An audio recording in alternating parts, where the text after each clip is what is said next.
ನಾವು ಪಕ್ಷಾತೀತವಾಗಿ ಹೋರಾಟ ಮಾಡಬೇಕು. ಯಾವುದೇ ಸರ್ಕಾರಗಳನ್ನ ಟೀಕೆ ಮಾಡಬೇಡಿ. ಸರ್ಕಾರಗಳನ್ನ ಟೀಕೆ ಮಾಡಿದ್ರೆ ಇವತ್ತೇನಿಲ್ಲಿ ಭಾಷಣ ಮಾಡಿ ಎದ್ದು ಹೋಗ್ತೀವಿ ಅಷ್ಟೇ. ನಾವು ಸೀಮಿತವಾಗಿ ಈ ಹೋರಾಟಕ್ಕೆ ಅಂತ್ಯ ಕೊಡಬೇಕಾಗುತ್ತೆ. ಅದಕ್ಕಾಗಿ ನಮ್ಮ ಹಕ್ಕನ್ನು ನಾವು ಕೇಳುವಂತ ಕೆಲಸ ಮಾಡೋಣ.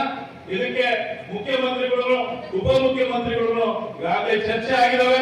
ರಾಷ್ಟ್ರ ಮಟ್ಟದಲ್ಲಿ ನಮ್ಮ ನಾಯಕರಾದಂತಹ ರಾಹುಲ್ ಗಾಂಧಿ ಅವರು, ಸುರ್ಜೇವಾಲಾ ಅವರು, ಕೆ ಸಿ ವೇಣುಗೋಪಾಲ್ ಅವರ ಗಮನಕ್ಕೆ ತರುವಂತ ಕೆಲಸ ಎಲ್ಲ ನಮ್ಮ ನಾಯಕರುಗಳು ಮಾಡಿದ್ದಾರೆ.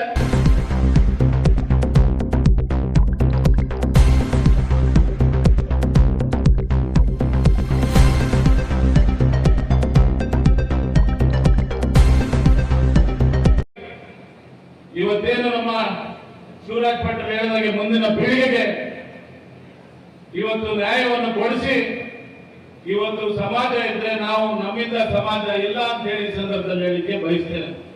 ಸಮಾಜ ಇವತ್ತಿದ್ರೆ ನಾವಿಲ್ಲಿ ಕೂಡ್ಲಿಕ್ಕೆ ಸಾಧ್ಯ ಆಯ್ತು.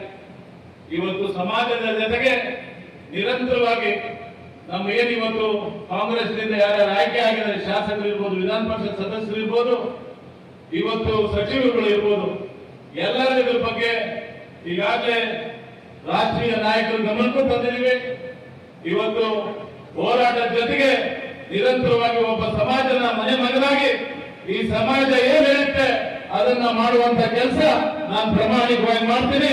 ಈ ಹುದ್ದೆಯಲ್ಲಿ ಇರೋದ್ರೆ ಇರ್ತೀನಿ, ಇಲ್ಲಾಂದ್ರೆ ಅವಶ್ಯಕತೆ ಬಿದ್ದರೆ ರಾಜೀನಾಮೆ ಕೊಡುವಂತ ಕೆಲಸಗಳನ್ನು ನಾನು ಮಾಡ್ತೀನಿ ಅಂತ ಹೇಳಿ ಸಂದರ್ಭದಲ್ಲಿ ಹೇಳಿಕೆ ಬಯಸ್ತೇನೆ.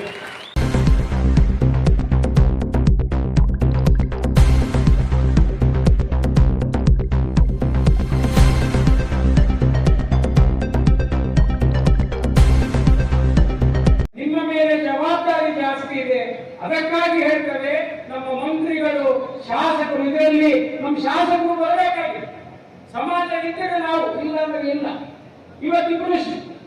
ಇಬ್ಬರು ನಮ್ಮ ಎಂಎಲ್ಸಿಗಳು ಬಂದಿದ್ದಾರೆ. ನಾನು ಅಭಿನಂದಿಸ್ತೇನೆ ಅವರಿಗೆ.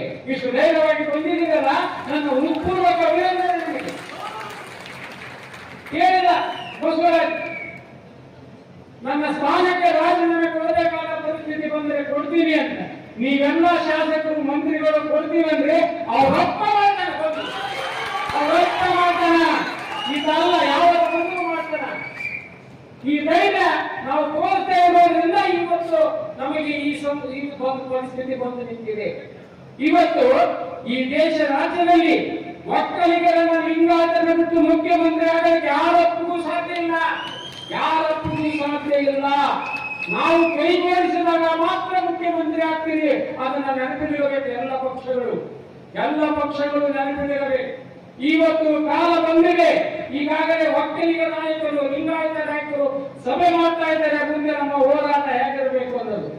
ಇಷ್ಟಕ್ಕೆ ಎಚ್ಚೆತ್ತುಕೊಂಡು ಈ ಸರ್ಕಾರ ಕ್ರಮ ತಗೋಬೇಕು.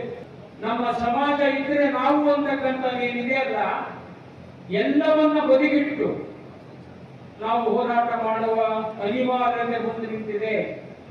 ಇದೇ ಮುಖ್ಯಮಂತ್ರಿಗಳಿದ್ರೆ ಏನ್ ಮಾಡ್ತಾರೋ ಅಂತಕ್ಕಂಥದ್ದು ಎಲ್ಲರಿಗೂ ಭಯ ಇದೆ. ನನಗಂತ ಇದೆ, ಎಲ್ಲರಿಗೂ ಭಯ ಇದೆ. ಸಿದ್ದರಾಮಯ್ಯ ಏನ್ ಮಾಡ್ಬಿಟ್ಟು ಹೋಗ್ತಾರೋ, ಏನ್ ಮಾಡ್ತಾರೋ ಅಂತ.